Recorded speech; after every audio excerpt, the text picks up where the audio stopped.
Qu'est-ce qu'on prend? La remise en question continue de ce qu'on apporte en termes de méthodologie. On garde la diversité des méthodes. On garde ce focus, justement, ces enseignements.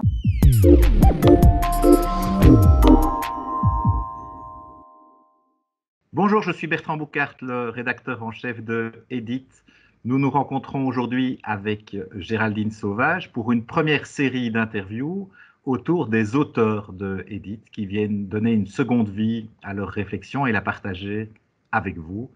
Géraldine, bonjour. Bonjour Bertrand, merci beaucoup. Alors, qui suis-je? Je suis prof de droit des affaires au bac droit. Je donne également cours de droit dans d'autres bacs. Je suis une ex-professionnelle du droit, on va dire. J'ai travaillé dans différents secteurs et je suis juge au tribunal de l'entreprise de Bruxelles. Et puis, depuis quelques semaines, quelques mois maintenant, j'ai la chance de participer à un projet de recherche qui a été lancé au sein de l'ELMO en collaboration avec l'UCL. C'est un projet de recherche qui s'appelle IDALEX et qui vise à créer un démonstrateur pour les professionnels du droit, pour utiliser au sein des professions juridiques tout ce que l'informatique, l'intelligence artificielle, le langage automatique peut offrir de meilleur. Et c'est un projet qui me tient particulièrement à cœur parce que c'est un projet transversal entre l'informatique et le droit. Je le vois comme un projet qui peut vraiment changer la vie au quotidien des professionnels du droit. Est-ce que tu pourrais nous rappeler un peu d'où te venait cet enthousiasme et en quel sens tu disais ce premier confinement, non, ce n'est pas un souvenir morose? Le premier confinement, pour moi, n'a pas été un souvenir morose pour plusieurs raisons, parce que ça m'a permis d'apprendre énormément, de m'adapter à la situation qui était chaotique à ce moment-là, parce que c'était une période vraiment très forte et donc riche en émotions. Et ça m'a permis de nouer des liens avec mes étudiants d'une façon différente que si on était en business as usual. Et enfin, c'est un bon souvenir parce que le télétravail m'a permis d'adopter un rythme de vie différent qui m'a beaucoup plu. Tu as eu une attitude très particulière par rapport à tes étudiants. Tu étais privilégiée parce que tu as vu tes étudiants. Oui. Avant de partir. Et je crois que ça a changé, la manière dont tu as pu vivre ce moment. Parce que j'ai pu leur dire, je ne sais pas comment ça va se passer. J'ai appris la nouvelle comme vous. C'est confrontant, c'est perturbant. Et je veux être honnête avec vous et transparente. Et d'un autre côté, j'aimerais savoir ce qui est vraiment important pour vous. Et en fait, ils m'ont expliqué ce qui était important pour eux. Ils m'ont donné des idées. Et grâce à cette discussion, je me sentais pleinement confiante quant au choix que j'avais posé. Qu'est-ce que ce deuxième confinement t'a appris de nouveau par rapport au premier?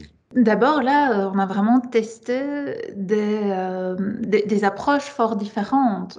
L'hybridation entre le virtuel et le présentiel a été différent. En droit, on avait pris le parti de garder un maximum les cours en présentiel tant que c'était possible et sans hybridation, c'est-à-dire sans repasser par du virtuel, des échanges de semaines, etc. Le premier défi, c'est s'adapter à la nouvelle donne. Mais ce qui est super intéressant, c'est d'avoir vécu des expériences différentes. Moi, j'étais très, très, très, très partante pour la solution qu'on a adoptée en droit, c'est-à-dire d'utiliser un énorme auditoire et de quand même garder des cours à distance. Et cette distance physique, elle est difficile à vivre et on sentait que le groupe avait vraiment des difficultés à trouver sa cohésion.